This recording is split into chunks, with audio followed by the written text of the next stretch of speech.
So I want you to imagine sitting down at a diner in the United States for the very first time. Like, you haven't even looked at a menu yet. Right, you're just getting settled in the booth. Exactly. And before you can even get your bearings, you are hit with this immediate, visceral culture shock. Oh, yeah. It's unavoidable. And it's not even the food itself yet. It's the sheer, almost aggressive avalanche of ice water and, hyper-enthusiastic service. Which is deeply tied to a really staggering economic reality. Yeah, because get this. In the U.S., there's a completely legal, federally codified system where a restaurant owner can pay their waitstaff a base wage of just $2.13 an hour. Yeah, $2.13. I mean, it sounds like a typo, but it's not. It is wild. The entire economic model of that industry relies almost exclusively on your personal sense of social guilt to make up the difference at the end of the meal. So welcome to our deep dive. Today, we are unpacking this fascinating set of notes that was originally designed to teach advanced English learners about American food and dining culture. Yeah, and it's such a great source material because, it forces you to look at everyday American interactions with totally alien eyes. Right. What starts as this basic survival guide for tourists just completely devolves into this massive psychological and economic breakdown of how America eats. It really does. Because if you grew up in this system, the rituals of dining out or going to the grocery store, they just feel normal. Totally natural. Yeah. But when you dissect those baseline expectations, you uncover a landscape defined by extreme contradictions. I mean, we're looking at a society that simultaneously engineered the mass-produced drive-thru and the multi-billion-dollar wellness cleanse. It's quite the paradox. Yeah. So our mission for this deep dive is to guide you through that contradictory landscape.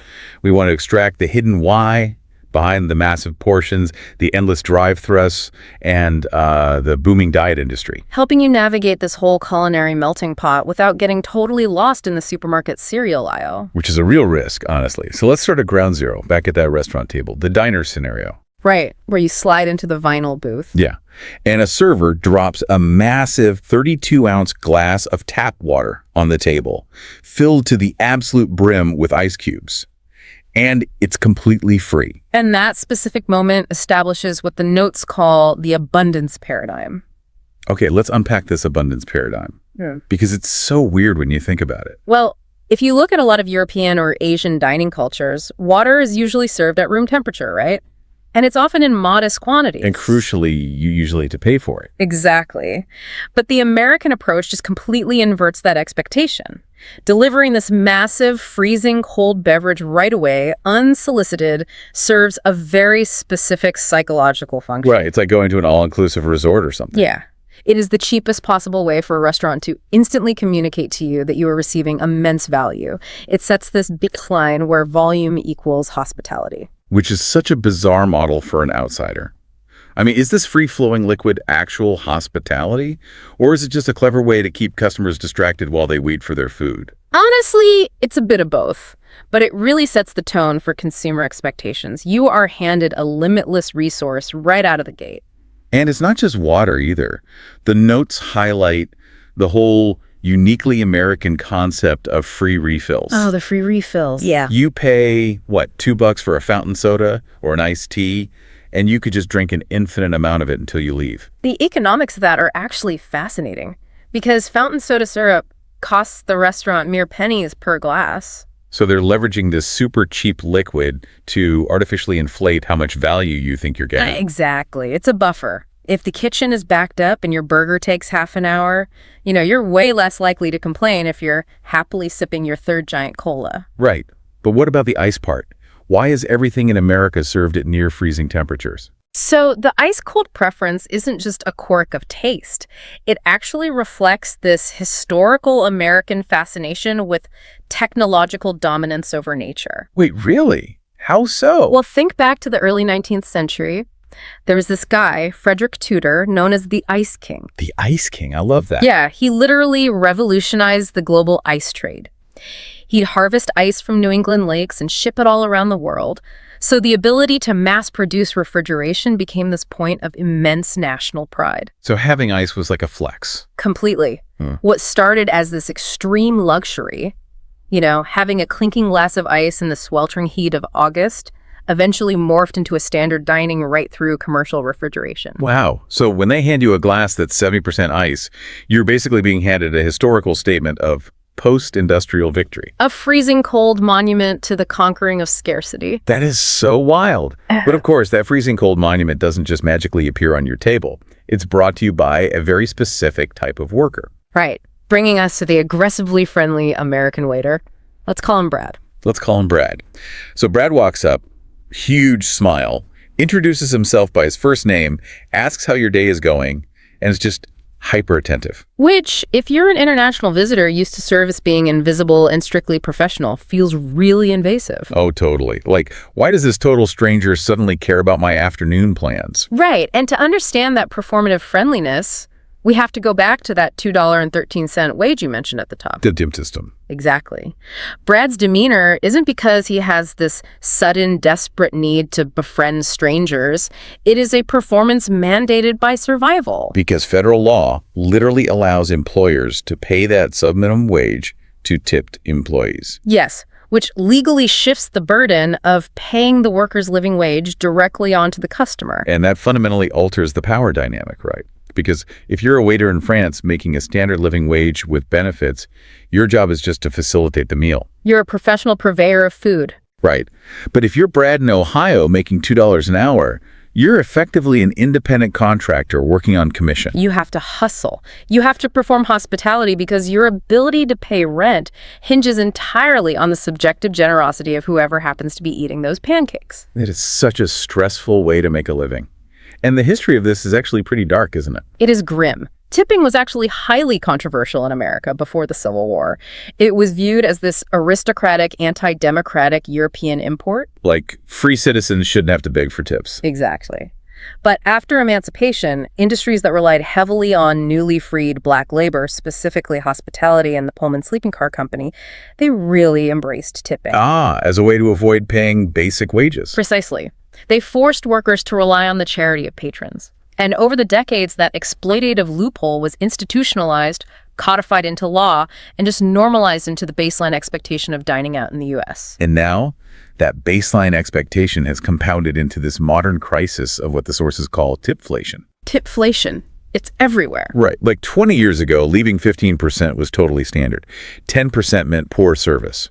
20 meant excellent service. But today, the prompt usually starts at 20%, and 22 to 25 is expected for really good service. Leaving 10% now is practically a direct insult to the server's livelihood, and leaving 0 is a complete social crime. The burden of calculating this at the end of every meal is immense. But I actually want to push back on this a bit, especially when it comes to those iPad tipping screens at counter service places. Oh, the coffee shop iPads. Yeah.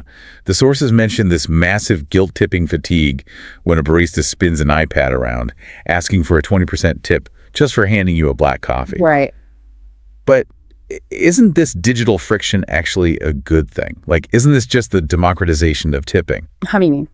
Well, it finally exposes the real cost of labor. In an economy where corporations refuse to pay living wages, aren't we, as consumers, really just angry about the sudden wage transparency? Okay, that is a compelling argument, but I think it overlooks the psychological manipulation built into that interface. You don't think it's transparency? Not really. It's corporate deflection. That digital screen is a brilliantly engineered mechanism that lets a corporation maintain its profit margins while weaponizing the customer's empathy against them. Oh, wow. Weaponizing empathy. Think about it. You're staring at that iPad. The cashier is standing 3 feet away watching you. It's not about the quality of service anymore. It becomes a hostage situation of social conformity. Because you know the barista is probably struggling with the cost of living. Exactly. And the corporation knows you know this. So by introducing this frictionless interface that defaults to 20%, they offload their ethical obligation to pay a living wage directly onto your conscience. Okay, I see what you mean. The friction is entirely internal to the customer. Yeah. So the company avoids raising menu prices, the worker is forced to rely on digitized charity, and the consumer walks away feeling financially fatigued and manipulated. It's like you're paying a hidden tax on empathy. That's exactly what it is. And speaking of sudden shifts in the transaction, this leads to the next really jarring part of the American dining experience. Oh, you mean what happens after you pay the bill? Right. Once you've navigated the iPad, calculated the inflated tip, and paid, the entire demeanor of the restaurant shifts on a dime. The performative hospitality just vanishes. Yeah. Suddenly, they are very eager for you to leave. Yes. Welcome to the doctrine of extreme efficiency. Right. Because in many parts of Europe, you essentially own the table for the evening. You can linger over espresso for hours, and it'd be incredibly rude for a waiter to bring the check before you ask. But the American system operates on a metric called turning tables.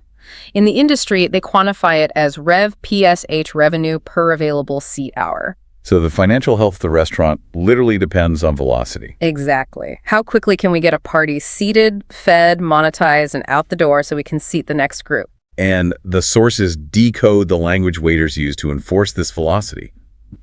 It's so funny. A server will swoop in, clear your plates the microsecond you put your fork down, and drop the bill, the big smile saying, "No rush at all, take your time."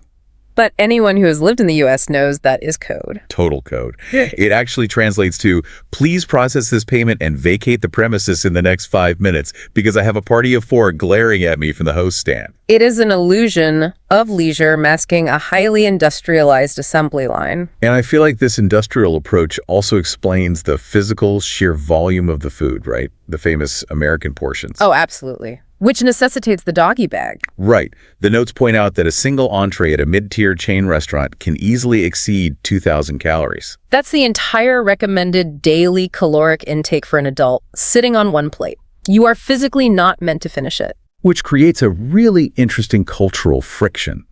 Because in some cultures, asking to pack up half-eaten food might be an insult to the chef, like the dish wasn't good enough to finish or you look cheap. But in the U.S., taking home a box is universally expected. It's baked into the value proposition. We're back to the abundance paradigm. Exactly. The restaurant gives you an anatomically impossible amount of food to justify a $25 price tag. You're buying tonight's dinner and tomorrow's lunch in one transaction. It's all about extending the economic value. But we have to look at what this obsession with speed and efficiency does to the broader culture of eating. Because the restaurant assembly line is just a microcosm of a much larger, chronically time-scarce society. Which brings us to the zenith of American culinary efficiency, the drive-thru. The ultimate expression of it. And we aren't just talking about grabbing a burger on a road trip. The sources point out you can get your morning coffee, pick up your meds, withdraw cash, and technically even get married in Las Vegas without ever unbuckling your seatbelt. The car cup holder is practically a sacred architectural element in American automotive design. Engineered to perfectly cradle a 32-ounce soda. But let's extrapolate this a bit. If the sit-down restaurant is rushing you out the door, and the alternative is eating a burrito alone in your car in rush hour traffic, it seems like eating in America is fundamentally viewed as a chore. Like it's a biological transaction putting gas in the tank rather than a communal human experience. What you're describing is the application of Tailorism to the human diet. Tailorism. Yeah, Frederick Winslow Taylor. He pioneered scientific management in the early 20th century to maximize industrial efficiency and labor productivity. And the American food ecosystem adopted that philosophy entirely. Wow. Okay, so time is quite literally money. Yes. Sitting down for a 2-hour lunch isn't viewed as a restorative joy. It's viewed by the economic system as a loss of productivity. It's dead time. Exactly. So the food is engineered to fit the commute. A drive-through sandwich is structurally designed to be consumed with one hand while the other manages a steering wheel. The packaging prevents lap spills. It's bridging the gap between American industrial output and basic human sustenance. Right. To an outsider, it looks deeply isolating. But within the logic of the system, it's optimal efficiency. Okay, so if the drive-thru is the perfection of logistical efficiency, the place where Americans actually buy their raw ingredients is basically a masterclass in psychological manipulation. Oh, the American mega supermarket. Yes. Let's move from the car into the grocery aisle, because this is where the structural reality of the American diet becomes unavoidable. The sources describe walking into one of these massive suburban chains as inducing option paralysis. Option paralysis, that's a perfect term. You walk in to buy breakfast cereal, and you aren't looking at a shelf. You are staring down a 100-foot aisle dedicated exclusively to extruded carbohydrate loops. Or peanut butter. There are 50 different variations of peanut butter. 24 flavor iterations of the exact same cookie brand. Aha. I mean, I look at the American supermarket as a reverse-engineered labyrinth. How do you mean? Well, in a standard maze, the goal is to find the center, right? But in a supermarket, the items you actually need, milk, eggs, basic produce, are placed at the furthest possible corners of the building. Ah, yes. It literally forces you to run a gauntlet of brightly lit, high-margin end caps and snack aisles just to get your basic necessities. The spatial design is entirely intentional. It functions much like a casino. The architecture is meant to disorient you, separate you from your shopping list, and maximize your exposure to highly processed items. It's wild. But going back to that option paralysis, it highlights a crucial deception in the American food system, doesn't it? The illusion of choice.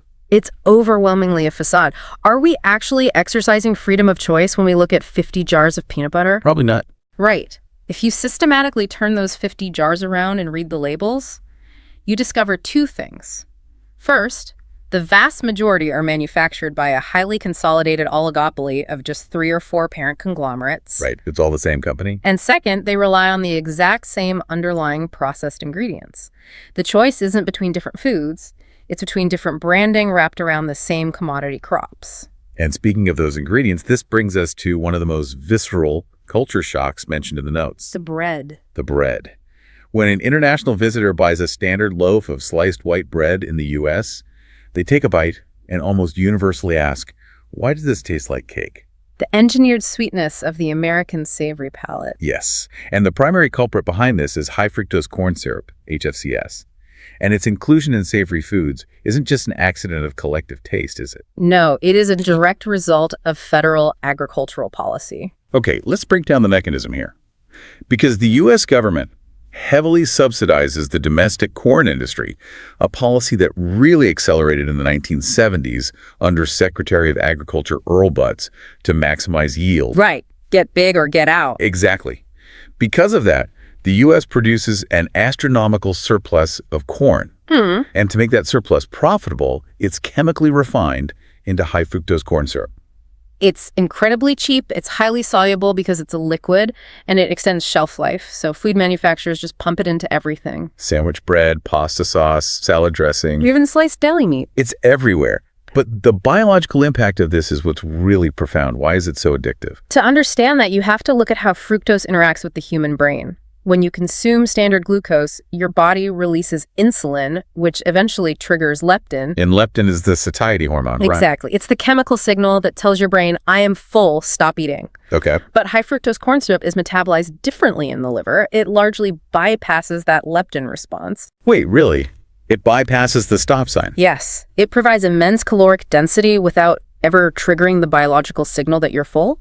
The food is engineered to be hyperpalatable. It lights up the reward centers in the brain, driving consumption without providing true satiety. Wow.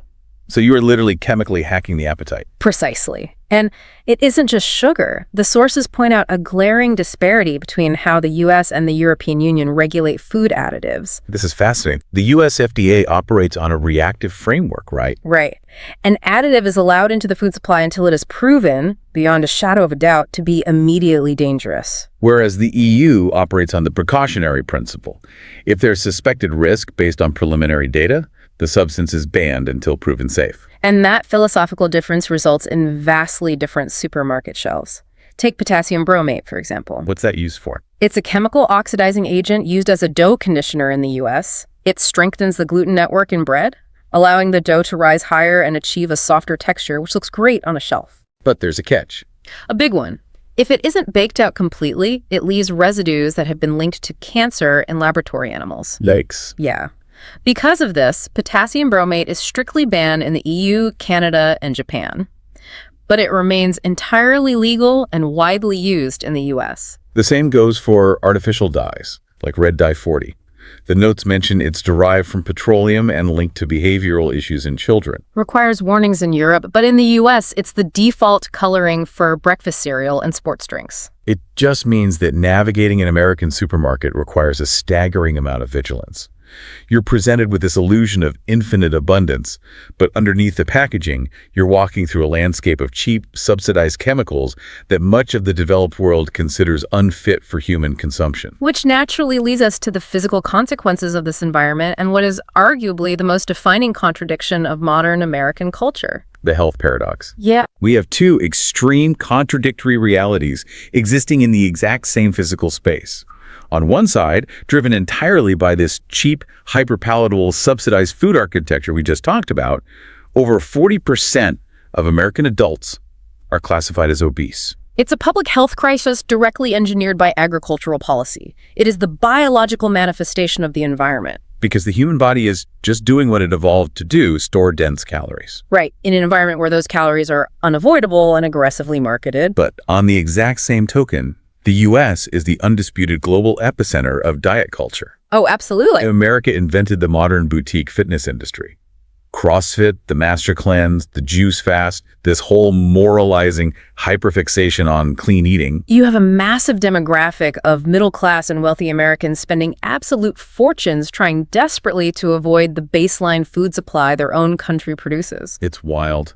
And the notes say this dynamic is perfectly encapsulated by the rise of premium grocery chains, like Whole Foods. Because those markets cater specifically to a demographic seeking an escape hatch. An escape hatch from the HFCS and potassium bromate. Exactly. They offer organic, non-GMO, artisanal goods. They market themselves not just as a place to buy calories, but as a sanctuary from the industrialized food system. But that sanctuary is guarded by an enormous paywall, which creates a deeply visible socioeconomic divide. A huge one. A fast food double cheeseburger loaded with subsidized corn and soy derivatives costs roughly $3.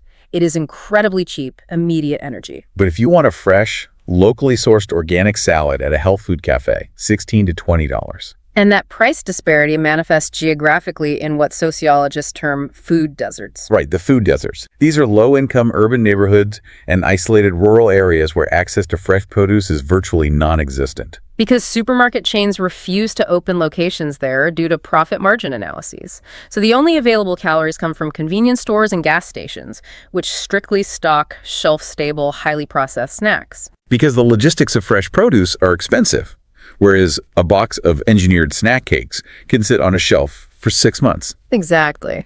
So, looking at all this, I have to ask a very cynical question. Go for it. Is it possible that America's trillion-dollar wellness and diet industry isn't actually about achieving health at all?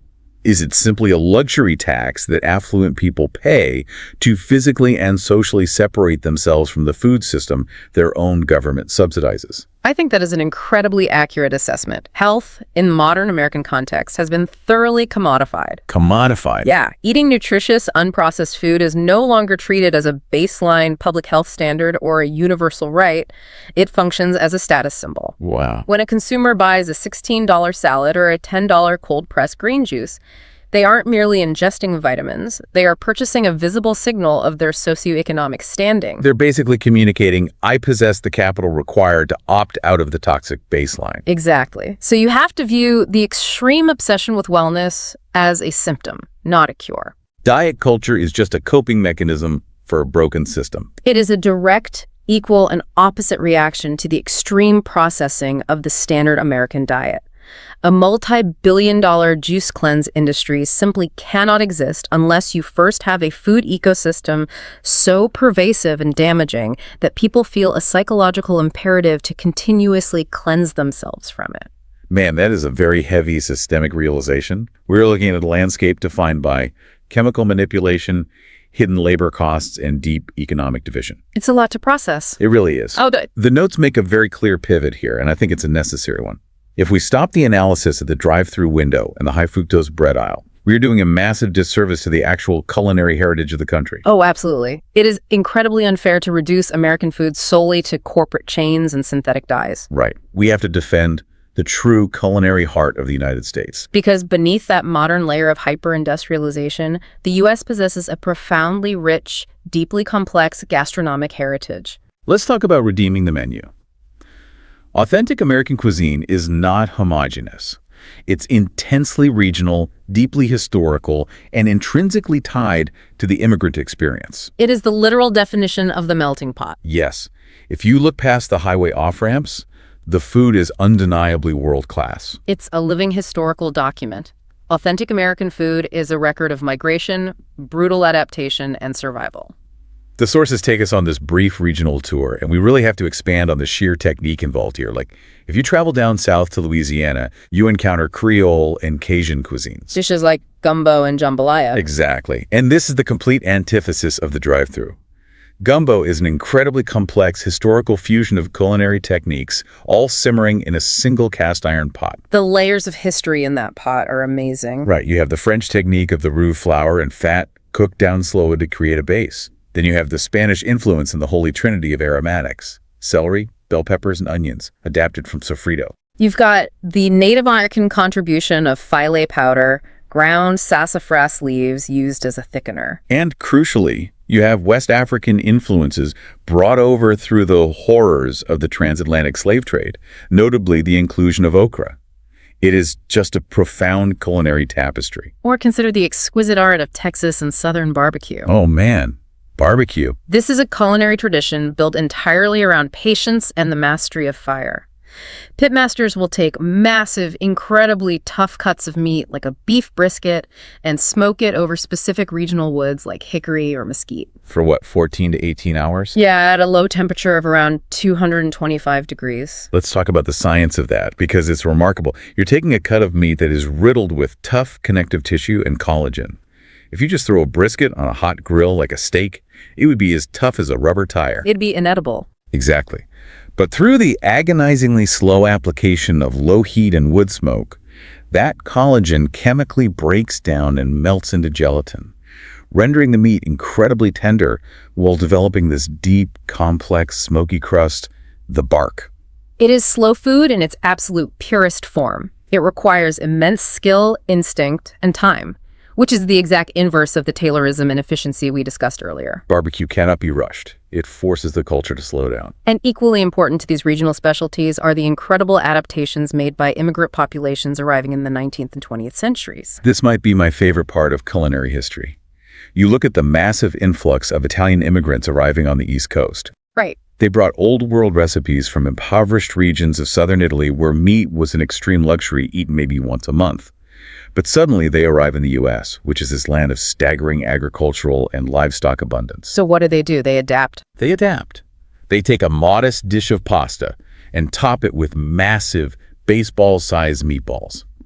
The New York pizza slice becomes gigantic, loaded with an abundance of mozzarella that would have been unthinkable in Naples. They evolved the cuisine based on their new reality, and the same mechanism applies to Chinese-American cuisine. Totally. Early Chinese immigrants faced severe discrimination and limited access to traditional ingredients, so they had to invent entirely new dishes to appeal to the sweet and savory palates of the local American populations. Like General Tso's chicken. Exactly. Or even the concept of the fortune cookie. They were born out of necessity and entrepreneurial survival.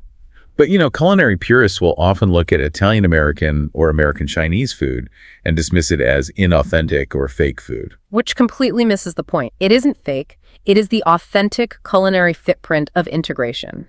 It represents people using whatever resources were available to them to build a literal bridge between their ancestral heritage and their new home. It's beautifully adapted. And I think that concept of adaptation brings us to a really empowering piece of advice the sources offer for visitors navigating an American restaurant. About customizing your order. Yeah, because in many strict culinary cultures, modifying a dish is taboo. If you ask a chef in Paris or Tokyo to alter the sauce or change the side dish, it's viewed as a direct insult to the chef's vision. But in the U.S., customizing your order is completely normalized. Right. If you want the dressing on the side, or you want to substitute fries for a salad, or if you simply want your water with no ice, you are not insulting anyone. It's actually a celebration of the core American ethos. Having it your way is the culinary manifestation of individualism and personal liberty. I love that. The restaurant recognizes that you are the ultimate author of your own meal. You have the freedom to adapt the menu to your specific desires, just like immigrant cultures adapted their cuisines to the American landscape.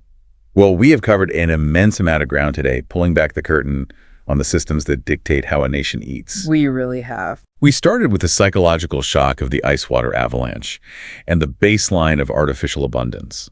We dissected the grim origins and the modern mathematical anxiety of the sub-minimum wage tipping system, We looked at how industrial Taylorism gave us the drive-through cup holder. and how agricultural subsidies flooded the supermarket labyrinth with high-fructose corn syrup, creating a public health crisis that spawned a trillion-dollar luxury wellness industry. And finally, we dug into the slow-smoked, deeply historical roots of authentic regional and immigrant cuisine. It is a vast, complex ecosystem of extremes. And the goal of this deep dive was never to tell you what to eat, but to equip you with the context to understand how the food arrived on your plate. Because the next time you find yourself navigating a sprawling supermarket aisle or staring down a digital tipping screen at a coffee shop, you can look past the immediate transaction. You can see the economic forces, the agricultural policies, and the deep historical migrations that are actively shaping your choices. Once you see the hidden machinery, you really can't unsee it. You really can't. But I want to leave you with one final lingering question to mull over as we wrap up. Okay. We just spent time celebrating how traditional American food culture was defined by 19th and 20th century immigrants taking their old world recipes and adapting them to a land of sudden, overwhelming abundance. But we are living in a new era. A very different era. Right. What will the next great American cuisine look like? As global migration patterns shift today, bringing entirely new cultures and flavor profiles to the U.S., and as the world becomes hyper-aware of the biological impacts of ultra-processed foods and climate change, how will tomorrow's immigrants redefine the American palate for the 21st century? That is the true ongoing experiment of the melting pot. It never stops simmering. It really doesn't. Yeah. Keep asking the hard questions about the systems around you, and keep looking at the why behind what you eat. Thanks for joining us on this deep dive.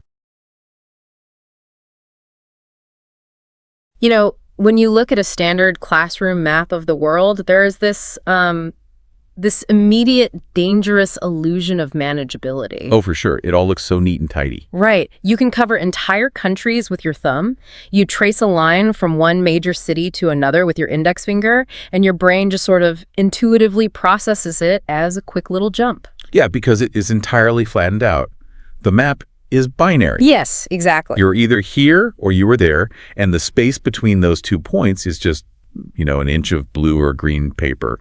It completely strips away all the friction of reality. It strips away all the friction. It feels completely manageable. But then you step off an airplane into the physical reality of the United States. Which is a shock for a lot of people. A huge shock. You walk out of the terminal, you step into the actual environment of North American geography, and suddenly that neat little map in your head just spontaneously combusts. Right. You are suddenly looking at a landscape and a scale that is completely, fundamentally overwhelming. So today, we are unpacking the monumental, mind-bending culture shock that international visitors experience when they try to navigate travel, transportation, and, well, basic geography in the U.S. And we are really getting into the psychological and economic foundation of it all, because American transportation is not just about getting from point A to point B. No, it's way more than that. Right. It is a profound, almost unavoidable physical manifestation of the nation's core values. I mean, you can see it everywhere. Exactly. When you observe how Americans move across their continent, you are looking directly at their concepts of individualism, their definition of freedom, and this deeply ingrained historical obsession with space. Okay, so to guide us through this, we have a truly fascinating stack of material today. We are looking at a transcript and the accompanying metadata from a C2 Advanced English Learning course. Which is such an interesting source text. It really is. And just to be clear, this isn't for beginners. It's specifically designed for high-level English learners, expats moving for work, international business travelers, long-term tourists. Some people who actually need to function in the society. Exactly. And what is so incredible about this curriculum is that it isn't just teaching vocabulary or like verb conjugation. To teach someone how to truly speak and understand American English, this course literally has to explain the chaotic, massive, and awe-inspiring reality of the American landscape. It's structural. It is. It has to teach the unwritten rules of the highway, the surprising cultural and economic quirks of gas stations, and the sheer terrifying scale of the country, just so the student can survive a basic business trip. It is a brilliant, indirect way to examine a culture, honestly. How so? Well, when you look at what a society has to explicitly teach a foreigner just to help them navigate a basic road trip or understand how to leave a hotel room, you immediately expose all the invisible, unwritten rules that the locals take entirely for granted. Oh, wow. You basically expose the societal operating system. Okay, let's unpack this. The absolute foundational truth of American travel, the concept that dictates literally everything else we are going to talk about today, is its staggering, almost incomprehensible vastness. The scale is just unmatched for most visitors. There is a geographical fact here that I think a lot of people know intellectually, but they do not truly comprehend until their boots are on the ground. And that is, the United States, geographically speaking, is roughly the size of the entire European continent. Yes, and we really need to emphasize that this is not a poetic exaggeration. It is a literal topographical reality. Right. If you take a map of the lower 48 American states and lay it directly over a map of Europe, it covers everything from the western coast of Spain to the eastern borders of Poland. That is insane to picture. And from the southern tip of Italy all the way to the northern reaches of the United Kingdom. And yet, unlike Europe, this entire massive landmass is governed by a single interconnected travel infrastructure, a single primary language, and a single federal economic system. Which creates a massive blind spot for visitors. There is a scenario outlined in the curriculum that is apparently an incredibly common, almost tragicomic tourist fallacy. Oh, the day trip scenario. Yes. It features a hypothetical situation where European tourists fly into New York City, they walk down to their hotel concierge the next morning, and they casually say, we thought we'd rent a car tomorrow and do a quick day trip out to the Grand Canyon. It is the classic ultimate spatial miscalculation. A day trip. From New York City to Arizona. Let's break down the brutal reality of that idea for you guys. That is a 2,400-mile drive. It's not happening. No. Yeah. If you get into a car in Manhattan and start driving west, it will take you roughly 36 hours of continuous, nonstop driving behind the wheel just to reach the canyon rim. You cannot do a day trip from New York to the Grand Canyon. I mean, you can barely drive across the single state of Texas in one day. Right. There's a famous saying that captures this cultural divide perfectly, and it is absolutely essential to keep in mind as we go through this deep dive. The saying is, to an American, 100 years is a long time. To a European, 100 miles is a long distance. I love that so much. It perfectly distills the difference in perspective. It explains so much about how these respective societies are built. In Europe, a building constructed in the 1800s is often considered relatively new, perhaps just a standard apartment block. Sure, people live in older buildings all the time there. Exactly. But driving 100 miles in Europe means you might cross a sovereign international border, encounter a completely new language, a different currency, and an entirely different culinary and architectural tradition. The density of culture is extremely high. Right. In the United States, a building from the 1800s is fenced off as ancient historical heritage. But driving 100 miles, that is just an average Tuesday morning commute for a lot of people living in sprawling suburban areas in Texas or Southern California. It really is. This sheer, unyielding scale is the invisible hand that dictated the entirety of how American infrastructure was built. And that infrastructure looks wildly different from the rest of the developed world, particularly when we look at what is conspicuously missing. Because if you are coming from Europe or Asia, your immediate expectation for covering those kinds of distances is rail. Naturally. But there is a massive, glaring train deficit in the United States. The absence of a national rail network is always the second major shock for the international visitor, right after the shock of the sheer distance itself. Wait, let me push back on this a little, because people look at Europe and they see the Eurail system seamlessly connecting Paris, Berlin, Rome, and Madrid. They look at Japan and they see the magnificent Shinkansen high-speed rail network slicing through the country with to-the-minute precision. Right, the gold standard of trains. Exactly. So why on earth wouldn't a country as wealthy and developed as the U.S. build a comprehensive nationwide high-speed rail grid? It seems like an obvious solution to the distance problem. It seems obvious until you look at the economics of population density and the timeline of post-war development. Okay. High-speed rail is incredibly expensive to build and maintain. To make it economically viable, you need a high density of population hubs located relatively close to one another, which is exactly what Europe and Japan have. Right. Furthermore, Europe and Japan largely rebuilt their infrastructures after the devastation of World War II, at a time when rail was a highly prioritized public utility.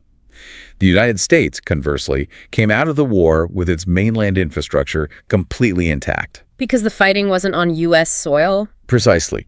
And it chose to expand outward, prioritizing the creation of sprawling, low-density suburbs. You simply cannot build an economically viable high-speed rail line across thousands of miles of empty farmland and desert just to connect Chicago to Los Angeles. The math just doesn't work. So, outside of a very specific area, the American passenger rail system is essentially a ghost town. The curriculum notes one exception, the Northeast Corridor. Yes, that's the one anomaly. This is a relatively small, dense bubble, stretching from Boston down through New York City to Washington, D.C. Inside that bubble, trains function somewhat like the European model practical daily commuting. But outside of that... Outside of the Northeast Corridor, the American train network transitions from a utility into a romantic novelty. A romantic novelty? I mean, it's an excursion. If you are trying to get from Chicago to Denver on a train, it is a multi-day commitment. Yeah, you're booking a sleeper car. Right. The trains are slow, they share tracks with massive freight trains, which actually have the right-of-way, by the way, and they are largely viewed as a quaint, leisurely way to view the scenery, not a practical option for a business traveler who needs to be at a meeting. Which brings us to the core infrastructural pivot.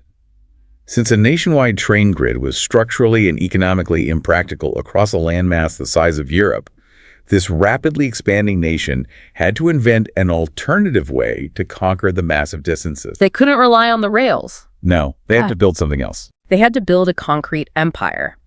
And this is where the story becomes uniquely, distinctly American. In the 1950s, under President Dwight D. Eisenhower, the U.S. initiated arguably the most defining physical transformation of its landscape. The interstate highway system. Yes. The Federal Aid Highway Act of 1956. Yes. It is difficult to overstate what a spectacular, mind-boggling infrastructural marvel this was. It authorized the construction of a 48,000-mile network of high-speed, multi-lane freeways designed to connect absolutely every major city and economic hub in the country. 48,000 miles of continuous pavement. That is enough concrete to wrap around the equator of the Earth almost twice. It's an unbelievable amount of engineering. And it was designed with a very specific, singular focus. It wasn't built for mass transit. The United States quite literally built its modern empire exclusively around the automobile. And the rationale for this was multifaceted. Part of it was economic, the immense lobbying power of the burgeoning American auto industry in Detroit. Right, the car companies wanted roads. Exactly. Part of it was military defense. Eisenhower wanted a network that could rapidly deploy military convoys across the continent in the event of a Cold War crisis. But the ultimate result was that the geography was finally tamed, not by trains, but by individual citizens in private cars. And building that physical infrastructure didn't just change how people got to work. It birthed a quintessential cultural institution. The English learning materials are incredibly emphatic about this. The highway system created the mythology of the Great American Road Trip. It ceased to be merely a mode of transit. The road trip evolved into a cultural rite of passage. Yeah. In America, driving cross-country is not merely a utilitarian chore. It represents a profound sense of freedom. It represents individualism, self-reliance, and the endless, unwritten possibilities of the open road. It's baked into the arts. Oh, completely. You think about the classic American literature and film Jack Kerouac's book On the Road, or movies like Thelma and Louise. These aren't just stories that happen to take place inside a vehicle. The road itself is the central character. The landscape is the plot. Right. The entire narrative architecture is built around the concept of driving toward the horizon, escaping your past, and reinventing yourself somewhere out west. But here is the critical warning for anyone planning to navigate this concrete empire. As romantic and free as the open road is portrayed in the movies, it is not anarchy out there. Oh, far from it. It comes with a very strict, highly choreographed set of unwritten rules. It is an ecosystem with fiercely defended highway etiquette. This is where the curriculum gets incredibly practical. Because if you violate these rules, you aren't just making a minor driving error, you are committing a severe cultural faux pas.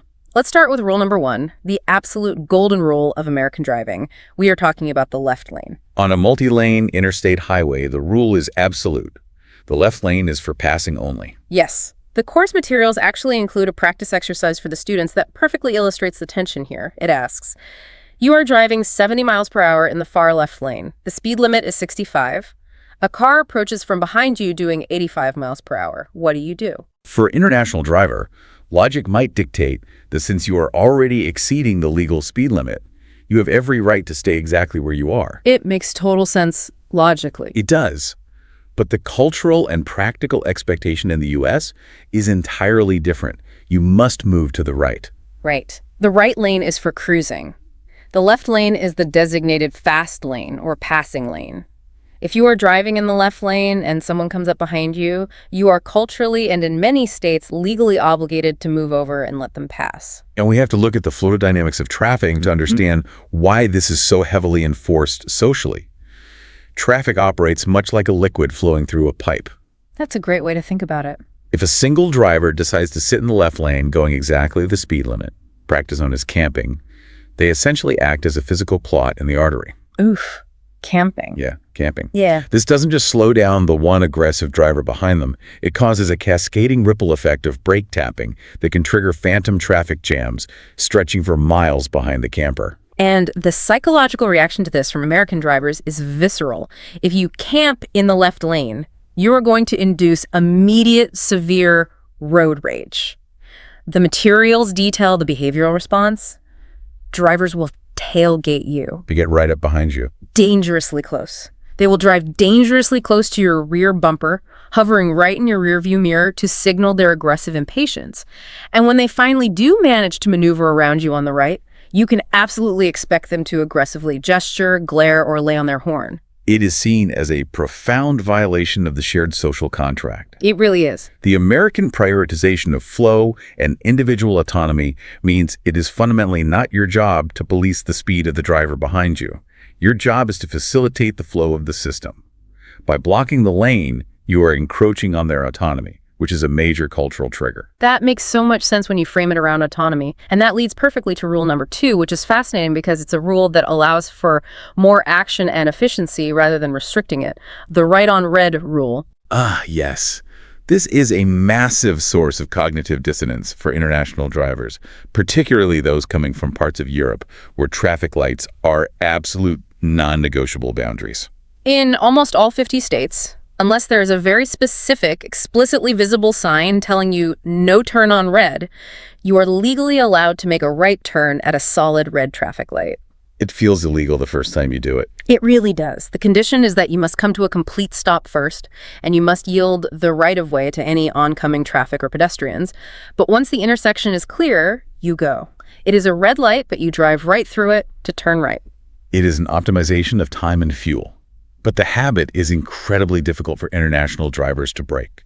Your brain's hardwired to see a red light and interpret it as an absolute command to stop and wait for green. Right, of course. But in the U.S., if you sit at a red light with your right blinker on and there is no oncoming traffic, the cars lined up behind you will lose their minds. They will ruthlessly honk at you because the expectation is efficiency. If the path is clear, you execute the maneuver. Do not wait for bureaucratic permission from a green light if the physical reality of the intersection allows you to proceed safely. It is American pragmatism overriding strict bureaucracy, happening thousands of times a day at every intersection. Exactly. But then we have rule number 3, which on its face seems to completely contradict that aggressive, fast-paced efficiency we just talked about. The four-way stop? Okay, I have to admit, this is my absolute favorite contradiction in American driving culture. The four-way stop is a masterpiece of localized social engineering and game theory. I mean, it really is a game. These are intersections typically found in residential neighborhoods or suburban grids where there are no traffic lights whatsoever. There is simply a stop sign facing all 4 directions. Wait, let me stop you there. You're telling me you have a 4-way intersection with 0 electronic traffic control, relying entirely on the honor system of who arrived when, and it doesn't just result in constant catastrophic pileups? How did that actually work? It relies entirely on a strict chronological rule and a high degree of mutual observation. Oh, okay. The rule is, whoever arrives at the intersection and comes to a complete stop first gets to drive through the intersection first. Right. It is sequential. Car A stops, then car B stops. Right. Car A goes, then car B goes. Right. It requires every driver to pay close attention not just to their own vehicle, but to the arrival sequence of everyone else around them. But the curriculum highlights the ultimate edge case, the situation that breaks the matrix. What happens if 2 cars arrive at the intersection at the exact same millisecond? Yes, the tiebreaker. Technically, the legal rule is that the car on the right has the right-of-way, but the reality on the ground almost always degrades into what they brilliantly call a hyper-polite American standoff. What's fascinating here is how it's a hilarious psychological phenomenon. You have these drivers who, 10 minutes earlier on the interstate, were aggressively tailgating someone and laying on their horns for camping in the left lane. Oh yeah, total rage. Right. But now, at a residential four-way stop, they're suddenly trapped in a loop of absurd, localized community deference. You can picture it perfectly. Both drivers are stopped, they look at each other, both furiously wave their hands through the windshield, signaling the other person to go first. No, you go. No, I insist, please, you go. It's the after you loop. It's this weird, sudden influx of extreme neighborly courtesy that completely stalls the efficiency of the intersection. It perfectly balances that aggressive, individualistic highway mindset with this folksy, localized community politeness. And you have to understand, these driving rules aren't just trivial, amusing quirks. They are the essential survival skills required for the massive economic ecosystem that developed around the highway system. Because you're out there for hours. Exactly. Because as we established, traversing the United States means driving for 8, 10, or even 12 hours a day. When distances are that massive, a unique infrastructure has to evolve to physically and psychologically sustain these modern nomads. Which transitions us from the asphalt itself to the incredible ecosystem built alongside it. When you are driving 500 miles a day, you can't just rely on the road. You need fuel, you need food, and you need rest. You need the American pit stop. The highway gas station in America has evolved far beyond a simple utilitarian place to refuel a vehicle. Oh, completely. It has become a bizarre, spectacular commercial ecosystem in its own right, driven entirely by the scale of the highway traveler market. The course materials introduce a phenomenon that, honestly, if you haven't seen it with your own two eyes, sounds like an exaggeration. If you are driving through the American South, and particularly through the state of Texas, you are going to encounter a brand called Buc-ee's. Buc-ee's is the absolute apex predator of the American pit stop. That is the perfect way to describe it. Calling Buc-ee's a gas station is like calling the Taj Mahal a local neighborhood church. It completely fails to capture the sheer, overwhelming magnitude of the operation. It is an infrastructural absurdity born of economies of scale. A single Buc-ee's location can have over 100 gas pumps. Over 100. That's insane. Just visualize the logistics of that for a moment. 100 cars refueling simultaneously at a single station, requiring massive, constant supply chain replenishment of underground fuel reservoirs. And the fuel is just the excuse to get you to stop. The actual inside of a Buc-ee's is a sprawling, massive supermarket. But it's not selling normal groceries, it is selling hyper-specific road trip sustenance. It's an experience. It really is. There are massive cutting boards in the center of the store where employees are continuously chopping freshly smoked BBQ brisket. At a gas station. At a gas station. There are entire walls dedicated to thousands of variations of beef jerky, huge glass counters filled with freshly made fudge. They sell home decor, clothing, camping gear, and enormous fire pits. You can buy a whole new wardrobe, a hot meal, and a month's worth of snacks while your car is parked at pump number 87. But the most culturally significant detail here, and the reason it has cult status among travelers, isn't the brisket or the size. It is their national reputation for having the cleanest public restrooms in America. The sacred oasis. The materials explicitly frame it this way, and it is so true. Why is a clean bathroom the anchor of their entire business model? Because it addresses the core psychological friction of the road trip. If you are 500 miles into a grueling multi-day drive and you have been subsisting on fast food and terrible coffee, the anxiety of having to use a filthy, dilapidated gas station bathroom is a major stressor. It really is. It ruins the trip. By guaranteeing a pristine, continuously sanitized, massive restroom facility, Buc-ee's creates a psychological anchor.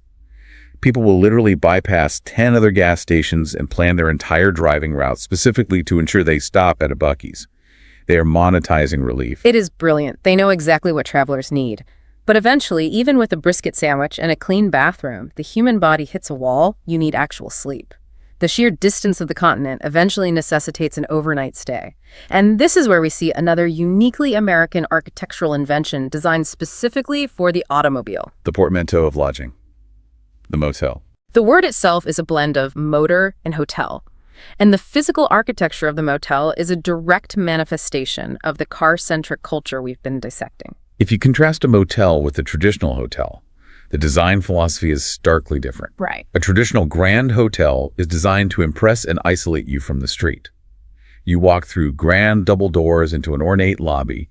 You stand in line at a massive front desk. You take an elevator up several floors, and you walk down a long, carpeted hallway to find your room. This whole process. A motel, however, was engineered entirely from the ground up to serve the car. The absolute key design feature is immediate, frictionless access. A motel is structured as a long, usually 1- or 2-story building, where every single room has an exterior door facing the parking lot. You pull your car directly up to the door of your specific room. You're practically parking in your bed. Exactly. There are no expansive lobbies to traverse. There are no elevators to wait for. You turn off the ignition, step out of the driver's seat, take 2 steps across the concrete, and you are unlocking your room. Functionally, it operates more like a human parking garage. The architecture treats the car and the driver as a single symbiotic organism. It is an architecture of pure, highly convenient utility. And it's so practical. Think about it. If you've been driving for 12 hours straight, you are exhausted, your back hurts, you're wearing sweatpants, and your car is full of road trip trash. You don't want to see anyone. Right. The absolute last thing you want to do is haul your heavy luggage through a pristine, fancy hotel lobby past people wearing business suits. You just want to park, walk inside, and collapse onto a mattress. It is important, however, that the curriculum actively works to dispel a myth about motels that has been heavily propagated globally by Hollywood. Oh, this is a big one. In films, particularly thrillers and horror movies, the motel is almost always portrayed as an isolated, creepy, inherently dangerous place. Right, the classic Bates Motel trope from Psycho. Exactly. The cinematic shorthand for a motel is danger. But the reality for the average American traveler is profoundly mundane. So mundane. Ubiquitous national chains like Super 8, Motel 6, or Quality Inn aren't creepy at all. They're standard, brightly lit, deeply boring, and highly practical budget options. They are simply efficient places for exhausted drivers to sleep for 8 hours before getting right back on the highway at dawn. There is a physical ceiling to the American road trip, though. As romantic as the open road is, and as convenient as the motels and Buc-ee's are, driving 40 hours nonstop from New York to Los Angeles is a brutal physical ordeal. It pushes the limits of human endurance. At a certain point, the car just isn't enough. Once the asphalt requires more than 2 straight days of continuous human focus, the American traveler has to surrender the freedom of the road for the strict confines of the sky. It is a dramatic psychological shift. You transition from the absolute autonomy of commanding your own vehicle to the absolute submission required by the commercial aviation system. Navigating domestic air travel in the United States is its own unique subculture. The material set the stage by contrasting the historical perception of flying with the stark modern reality. Back in the 1960s, flying domestically in the U.S. was a luxury event. It was an occasion. People dressed up for it. Yes. Men wore tailored suits, women wore dresses and pearls, and they drank champagne at 30,000 feet. Today, the experience is entirely stripped of glamour.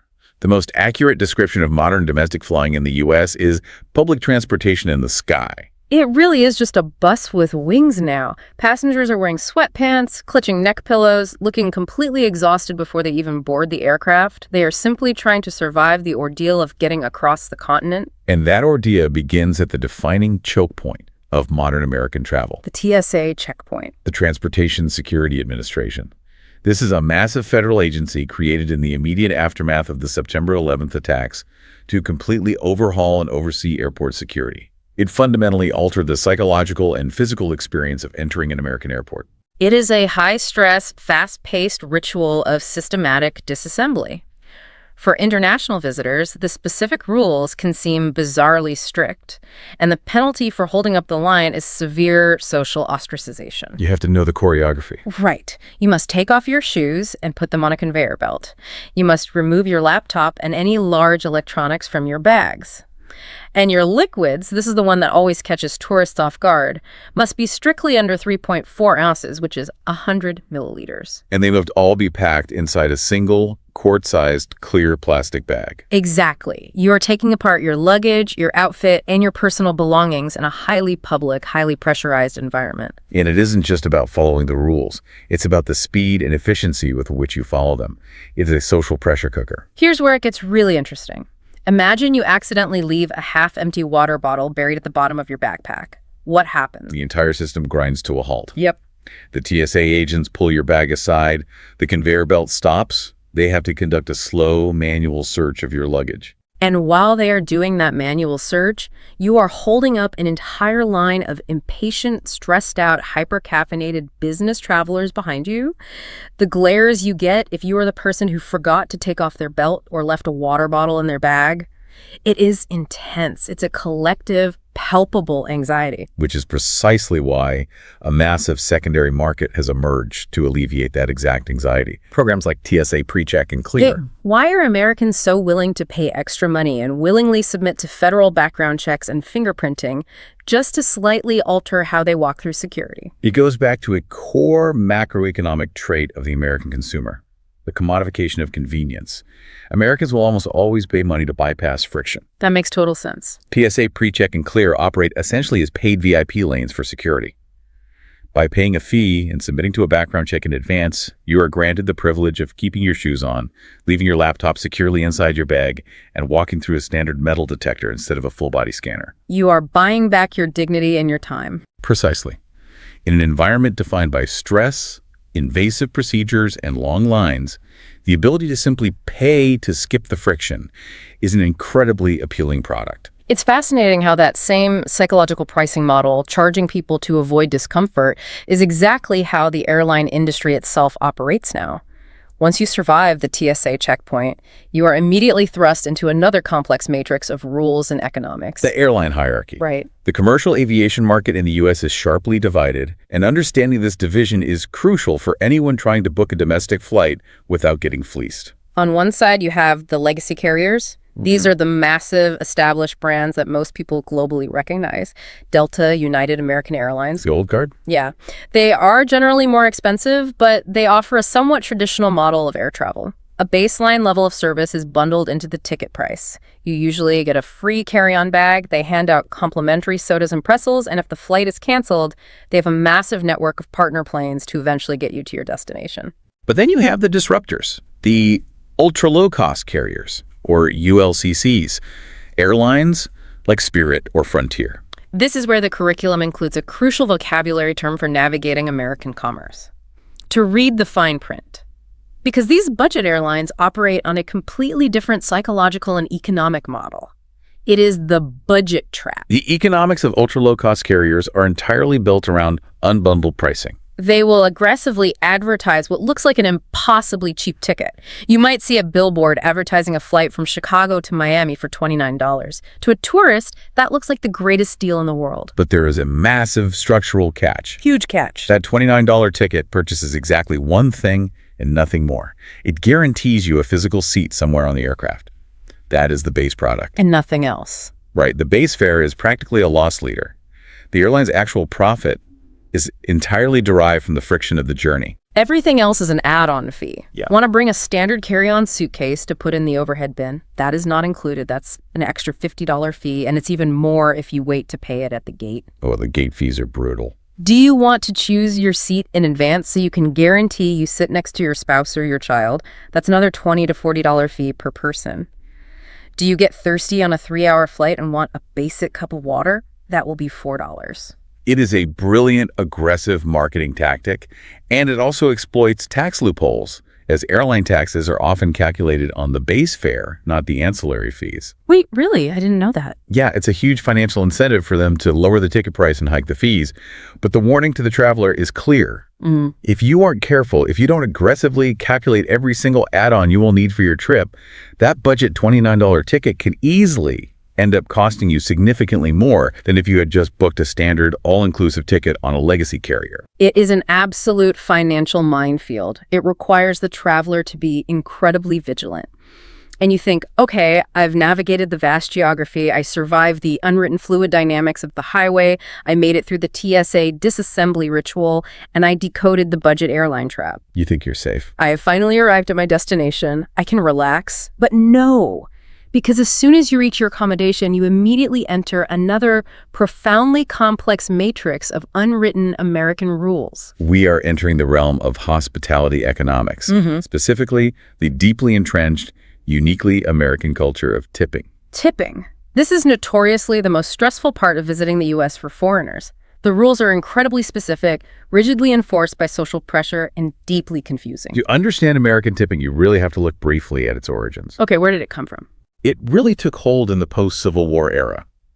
The hospitality and service industries, particularly the Pullman train car companies and restaurants, realized they could hire recently freed slaves and immigrants, pay them an absolute baseline wage, often $0, and force them to rely entirely on the discretionary gratuities of the wealthy patrons. Oh, wow. It was a mechanism for the business owner to successfully offload the burden of employee payroll directly onto the consumer. And that system has just evolved and entrenched itself into modern American commerce. It is a transaction-heavy model of hospitality.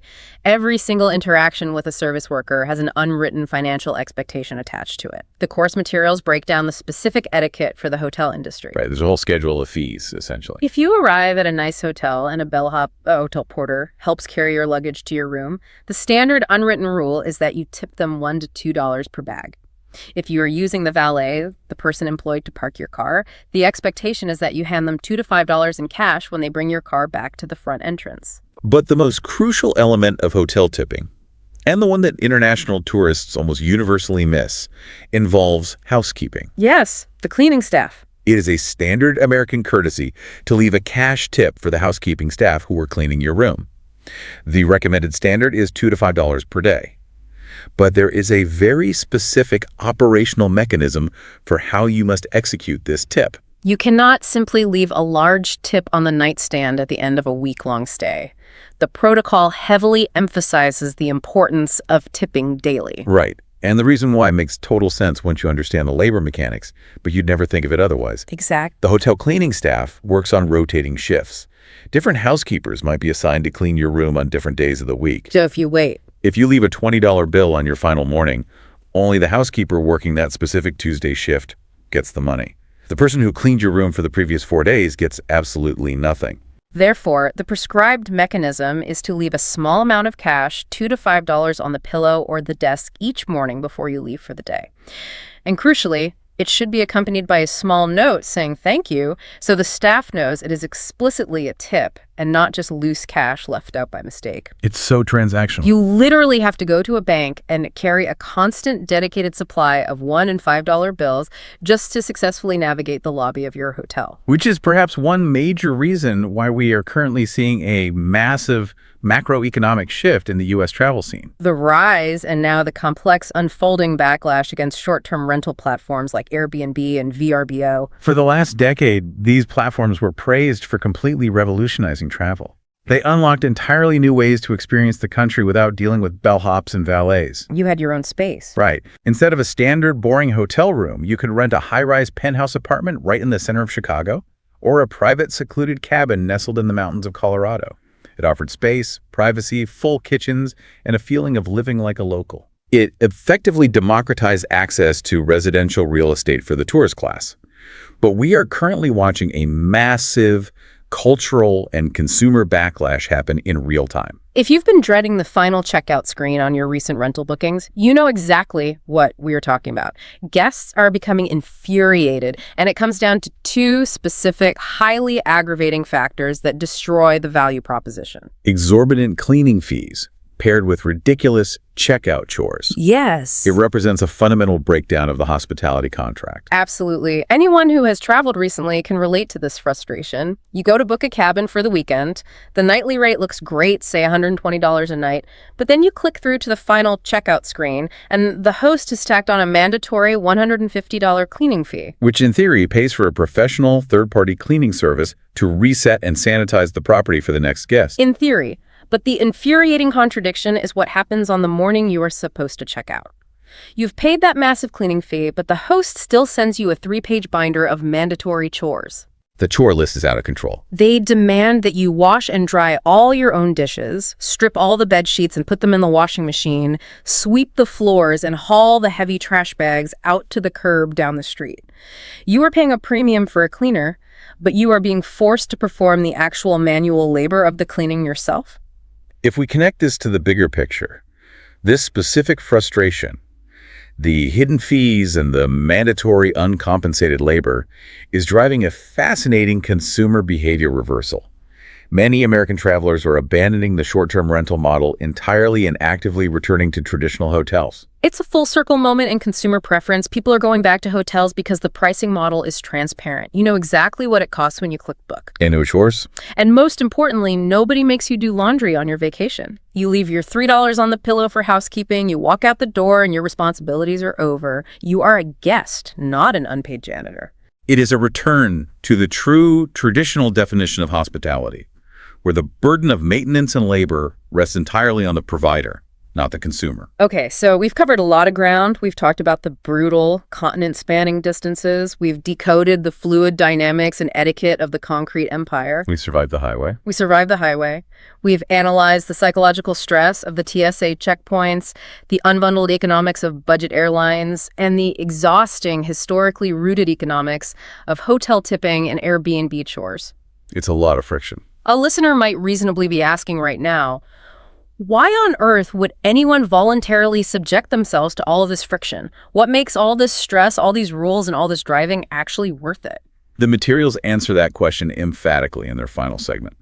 All of this infrastructure ultimately exists to provide access to what the American writer Wallace Stegner famously called America's best idea. The absolute crown jewel of North American geography. The national park system. Yes. This is where the true scale, the raw geological power, and the terrifying beauty of the continent become the primary focus, rather than just an obstacle you have to drive across to get to a business meeting. The National Park Service was established in 1916, and today it manages and protects over 80 million acres of the most stunning, pristine wilderness on planet Earth. 80 million acres of protected land. That scale is almost impossible to truly visualize. I mean, it is larger than many European countries. It is. And the sheer diversity of the landscape contained within that single system is mind-boggling. Oh, completely. Within the same country, under the jurisdiction of the same Park Service, you can stand in the scorching, bone-dry, sub-sea level deserts of Death Valley. And a few days later, you can stand on the massive, frozen, actively shifting glaciers of Alaska. The extremes are breathtaking. The curriculum highlights the heavy hitters, the iconic parks that define the American wilderness and the global imagination. Let's walk through them because the geology here is astounding. First, you have Yellowstone in Wyoming. This was the world's first national park. And it's geologically insane. There is a terrifyingly awesome geological fact about Yellowstone. The entire park is sitting directly on top of a massive active supervolcano. The crust of the earth is incredibly thin there. Right. The ground literally boils, shooting massive geysers of scalding, acidic water hundreds of feet into the sky. It is a landscape that is literally alive, venting immense tectonic pressure right beneath your feet. Then you move south to the Grand Canyon in Arizona. It is a mile-deep chasm carved out over millions of years by the Colorado River. And to emphasize the scale, the canyon is so massive, so incomprehensibly huge, that it actually generates its own internal weather system. That's my favorite fact about it. It can be snowing heavily up on the rim where you park your car and simultaneously sweltering deadly hot down at the river level. It is a localized atmospheric anomaly caused by sheer geological depth and thermal dynamics. Then you head west to Yosemite in California, featuring towering, sheer granite monoliths like El Capitan and ancient groves of giant sequoia trees, which are some of the largest, oldest living organisms on the planet. It's incredible scale. And finally, Glacier National Park up in Montana, appropriately known as the crown of the continent, featuring jagged peaks and ancient ice flows. But it is right here, when discussing these magnificent parks, that the tone of the educational material shifts dramatically. It gets very serious. It delivers a very stern, highly analytical warning to international tourists, and frankly, a warning that domestic tourists desperately need to hear as well. Yes, the warning is stark and uncompromising. These national parks are wild, untamed, and potentially lethal wildernesses. They are not theme parks. They are not petting zoos. They are not manicured botanical gardens created for your safe entertainment. This is a crucial point of cultural and psychological misunderstanding. Many people arrive at a national park with the deeply ingrained mindset of a consumer at Disneyland. Like it's an attraction. Right. They assume that because they paid an entrance fee, And because there is a nice visitor center and a paved parking lot, the environment beyond the asphalt has been fundamentally sanitized, controlled, and made safe for their consumption. And the results of that assumption are disastrous. Every single year, without fail, tourists make international news for doing incredibly dangerous, foolish things because they fundamentally misunderstand the environment. Because they lack a foundational respect for the lethality of the wild? Exactly. The classic examples are infuriating. You have tourists trying to walk right up to a 2,000-pound wild bison in Yellowstone to take a selfie with it. Unbelievable. You have people attempting to approach, or, unbelievably, trying to pet grizzly bears. Or, perhaps the most common and deadly mistake, tourists deciding to hike down into the Grand Canyon in the middle of July in 110-degree Fahrenheit heat, wearing flip-flops and without bringing a single drop of water. They view the landscape merely as a static backdrop for a photograph, rather than a dynamic, indifferent ecosystem that can and will kill them if they're unprepared. Which brings us to the ethos of the wilderness, how America manages these spaces. The core philosophy of the American National Park System comes down to a delicate balance between two pillars: preservation and personal responsibility. It is the ultimate balance between total access and absolute consequence. Right. The park rangers are there. They are highly trained, dedicated professionals. And if you break your leg on a backcountry trail, they will launch a massive, heroic helicopter operation to rescue you. But, and this is the critical American difference, there are no fences stopping you from walking right off the edge of a 1,000-foot cliff. The environment is preserved in its natural state, which means the natural hazards are preserved exactly as they are. The responsibility for your safety rests almost entirely on your own judgment and situational awareness. The expectations placed on the visitor are immense. You are expected to read the warning signs. If you are hiking in grizzly country in Montana, you're expected to carry bear spray and know exactly how to deploy it. You have to be self-reliant. You are required to stay on the marked trails in Yellowstone so you don't accidentally punch through a delicate geothermal crust and fall into a boiling hot spring. And you must practice the core ethic of the outdoors, which is known as leave no trace. Leave no trace is a strict set of environmental ethics promoting conservation. It means you leave nature exactly as you found it. It means you pack out every single piece of trash you bring in. You don't leave an apple core on the trail. You don't drop a candy wrapper. You don't carve your initials into a tree. You respect the pristine condition of the wild. It is a stark, profound contrast to the highly commodified, convenience-driven ecosystems of the airports, the budget airlines, and the Buc-ee's highway stops we discussed earlier. In the parks, convenience is entirely stripped away, and you are left only with consequence and awe. So what does this all mean? Visiting a national park is a deeply humbling experience. It makes you realize how vast and incredibly diverse the North American continent truly is. But it also forces visitors to finally understand the true scale and power of the landscape. It puts you in your place. You aren't just traveling across it in a climate-controlled box, you are submitting to it. It's the ultimate geographic reality check. It really is. As we reach the end of our deep dive into this fascinating material, I want to recap the ultimate takeaways for you, the listener, whether you are actually planning to traverse the U.S. tomorrow, or you are just trying to wrap your head around the mechanics of American culture from afar. There are some clear lessons here. First, plan for scale. Whatever driving time you think you need based on looking at a map, give yourself at least twice as much. The distances will always trick you. 3 times as much if you can. Good point. Yeah. Second, remember the unwritten fluid dynamics of the concrete empire. Do not camp in the left lane, yield and turn on red, and prepare for the hyper-polite, trust-based standoff at the 4-way stop. It will happen to you. Third, when navigating the sky commute and hospitality, read the fine print on those budget airlines to avoid the add-on trap, have your $1 bills ready for daily hotel tipping, and please take your shoes off at the TSA checkpoint before you hold up the line. Keep the line moving. And finally, when encountering America's best idea, respect the unfenced cliffs, and for the love of everything, do not pet the bison. It is a massive, beautiful, deeply frustrating, and profoundly awe-inspiring country to traverse. It really is. The transportation infrastructure is a direct reflection of a culture that prioritizes speed, convenience, and individual autonomy above almost all else, but that is ultimately bounded by a physical landscape that demands absolute respect. And that leads me to a final provocative thought for you to mull over, something that builds on everything we've analyzed today. All right, let's hear it. If the entire American transportation system, from the 48,000 miles of interstate highways to the unfenced 1,000-foot cliffs of the Grand Canyon, was built entirely around this ethos of individualism, self-reliance, and traversing massive physical distances, how has this deeply ingrained culture of the open road and the unfenced cliff shaped the broader American psychological view of freedom and risk on the global stage? Oh, wow. Right. When a society is physically built to expect endless horizons and demands personal responsibility over enforced safety barriers, how does that translate into how they conduct business, diplomacy, and technological innovation in the rest of the world? A phenomenal geopolitical question to leave on. The physical landscape inevitably shapes the mental landscape.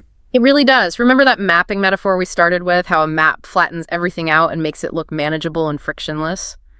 Well, hopefully, after this deep dive, that map of the United States in your head is no longer flat. It definitely shouldn't be. Hopefully, it is now textured with the reality of 36-hour drives, the chaotic logistical energy of a massive Buc-ee's, the strict etiquette of the passing lane, the origins of tipping culture, and the humbling, dangerous awe of a supervolcano in Wyoming. Thank you so much for joining us on this deep dive. Keep exploring, keep questioning the unwritten rules, and remember that the world is always richer and infinitely more fascinating when you understand the rules of the road. We will catch you next time.